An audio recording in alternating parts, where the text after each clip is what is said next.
से अलग रेखाओं से मिलकर कोई भी आकृति हम बना लें उसको हम क्या बोलेंगे? बहुभुज।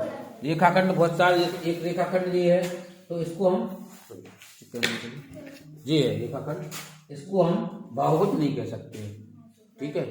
और लेकिन दो से भी बहुभुज नहीं बनेगा। बंद आकृति बनेगी क्या दो से?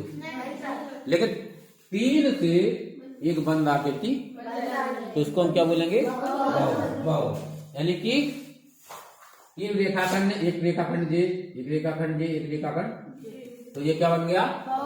इसी प्रकार से दो या दो से अधिक रेखाओं से मिलकर बनी हुई या रेखाखंड से मिलकर बनी हुई बंद आकृति को हम क्या बोलते हैं? बहुभुज बोलते हैं। अब बहुभुजों के प्रकार, तो दो प्रकार से बहुभुज बनेंगे। एक तो भुजाएं इसकी बराबर हो, सभी भुजाएं बराबर हो, सभी भुजाएं बराबर हो तो क्या बन जाएगा? समबाहुभुज। कौन सा बहुभुज बन जाएगा? समबाहुभुज, जिसकी सभी भुजाएं एक सी होंगी। समबाहुभुज की भुजाएं कैसी होंगी? एक सी।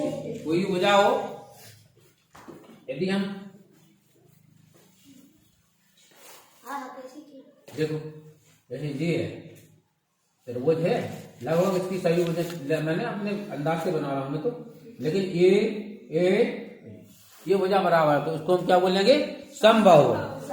और आकृति के साथ तीन भुजाओं से मिलकर बना हुआ है, इसलिए हम क्या बोल लेंगे इसको? तीन भुजाओं की आकृति को क्या कहते हैं? बंद आकृति को त्रिभुज बोलते हैं। बहुभुज तो हम इसको ही बोलेंगे। ये बन गया, ये भी बहुभुज है, यानी कि इसकी भी चारों बराबर है तो क्या हो गया? समबाहुभुज हो गया। लेकिन इसको हम क्या बोलेंगे? अब इसको हम क्या बोलेंगे? चतुर्भुज।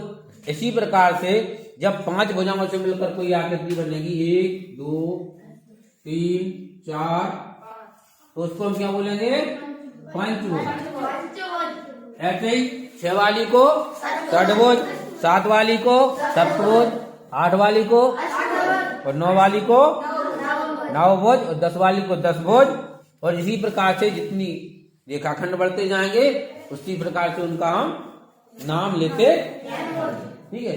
तो इस प्रकार से ये तो बहुभुज होगा। अब बहुभुज दो प्रकार से मैंने बताया कैसे होंगे। एक तो सम बहुभुज हो सकता है और दूसरा विषम बहुभुज हो सकता है। सम बहुभुज कैसा? इसकी जो रेखा है, ये रेखा बराबर। विषम कैसा होगा? मालूम चला एक इस प्रकार से है, अब ये तीन रेखाएं क्या बराबर हैं? नहीं है, तो ये कौन सा हो गया? विषम बहुभुज। इसी प्रकार से ये क्या होगा? विषम बहुभुज हो गया। हो गया कि नहीं हो गया? मतलब जिसकी रेखाएं बराबर नहीं हो, सभी रेखाएं बराबर हो तो समबाहुभुज हो जाएगा, और सभी रेखाएं बराबर नहीं हो एक चीज और, त्रिभुज को यदि हम लें तो त्रिभुज के तीन कोणों का योग, यदि हम कोई कहें, यदि हम कहें आपसे कि एक बहुभुज बनाना है जिसके कोणों का योग 120 अंश है, तो क्या बहुभुज बनेगा? तो सबसे पहला बहुभुज कौन सा बनता है? त्रिभुज बन रहा है। तो त्रिभुज बन रहा है तो त्रिभुज में लगभग कितने कोण होते हैं? तीन कोण होंगे। एक कोण ये तीन कोण हम बना रहे हैं, लेकिन इन तीनों कोणों का योग कितना होता है? 180। ना ज्यादा, ये त्रिभुज की विशेषता है, ठीक है। अब हमने कहा 120 अंश से कोई बहुभुज बन सकता है? नहीं बनेगा ना, त्रिभुज भी नहीं बनेगा। अब आते हैं चतुर्भुज पे। त्रिभुज के अलावा जितने भी बहुभुज बनते हैं उनके कोणों का योग कितना होता है?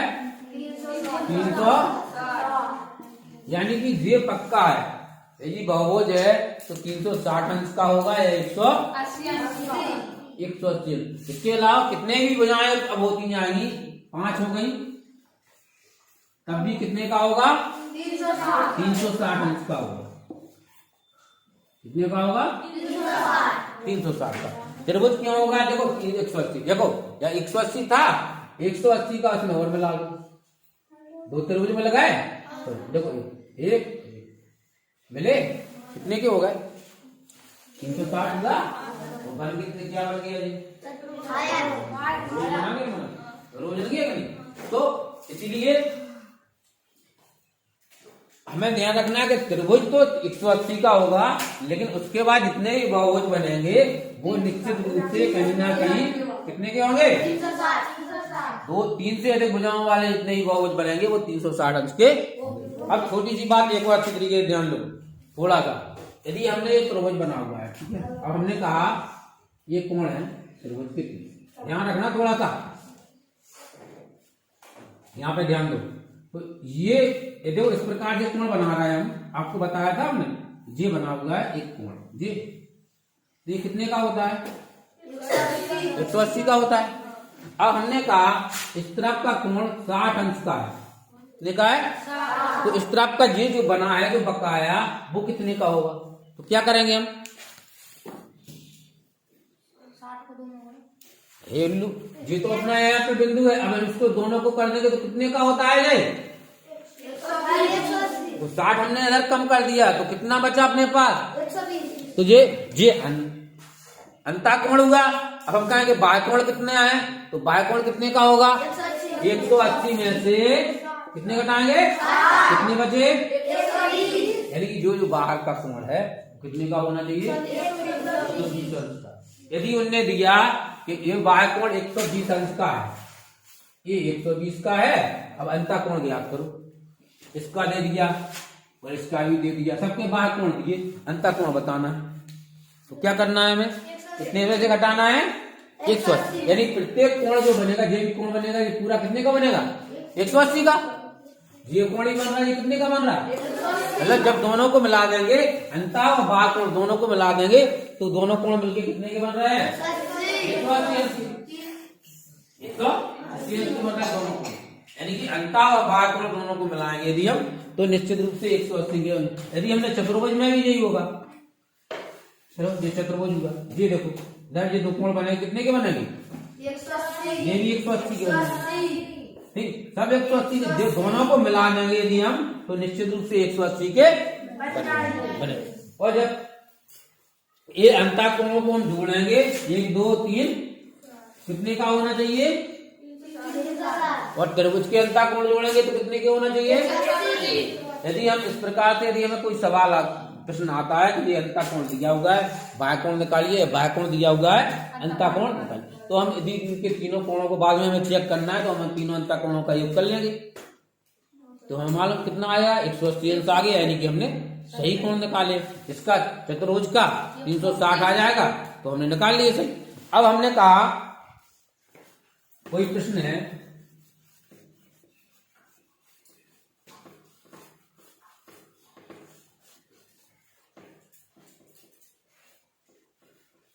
देखो कोई प्रश्न हमने दिया कि एक चतुर्भुज में एक कोण 120 का, ठीक है, एक 80 का, ठीक है, एक 140 का होगा। अगला कोण ज्ञात करो, तो इसको हम मान ले एक्स किया, तो हम कर सकते हैं क्या नहीं कर सकते, कैसे करेंगे, हमें ध्यान में होना चाहिए। चतुर्भुज लिखेंगे सबसे पहले, चतुर्भुज के चारों कोणों 360, ठीक है, होता है। तो 120 तो हमें मालूम है, 80 भी हमें मालूम है, और 40 भी हमें 140 भी मालूम है, और धन में ये कौन जुड़ेगा, क्या जुड़ेगा, बराबर कितने हो गए, 360, जोड़ो कितने हो गए, 200 340 हो गए, कितने हो गए, धन x बराबर 360, x बराबर कितना, क्या करेंगे, अब हम तो समीकरण बन गया। अब समीकरण जो हमने पिछली यूनिट में समीकरण बनाए थे, वो समीकरण अब यहाँ पे काम में आ रहे हैं, अपने क्या काम में आ रहे हैं, समीकरण बना, यानी कि अब क्या करेंगे हम, पक्षांतर किया, पक्षांतर किया तो क्या हो गया, x बराबर 360 ऋण 40, x बराबर कितना निकला भैया, 20, यानी कि जो x कोण होगा वो कितने अंश का होगा, 20 अंश का होगा। सवाल बैठे ना नहीं, लेकिन यदि हम ध्यान रखेंगे थोड़ा सा क्या ध्यान रखना है कि कोणों का योग कितना होता है। अब यदि हमने कहा एक चतुर्भुज में सभी कोण बराबर है, एक चतुर्भुज में सभी कोणों का योग कैसा है? बराबर है। बताइए प्रत्येक कोण कितने का होगा? चलो कोई वो सोच सकता है? अब सभी कोण बराबर हैं तो ये भी x होगा, ये भी x होगा, ये भी x होगा और ये, यानी कि चारों कोणों का योग, वही बात हम कर लेंगे, चारों योग बराबर कितना है? तो यानी x धन x धन x धन बराबर 1 2 3 कितने हो गए? 4x बराबर 360। x बराबर क्या हो जाएगा? 360 बटे 4 का भाग चला जाएगा। 4 का भाग दिया, 4 9 प्रत्येक कोण कितने अंश का होगा? और 90 90 जोड़ दो चारों तो निश्चित रूप से 360। ठीक है, इस प्रकार से आया। दूसरा सवाल यदि आता है किसी चतुर्भुज के दो कोण आमने सामने कोण बराबर है, ठीक है, आमने सामने कोण बराबर है, लेकिन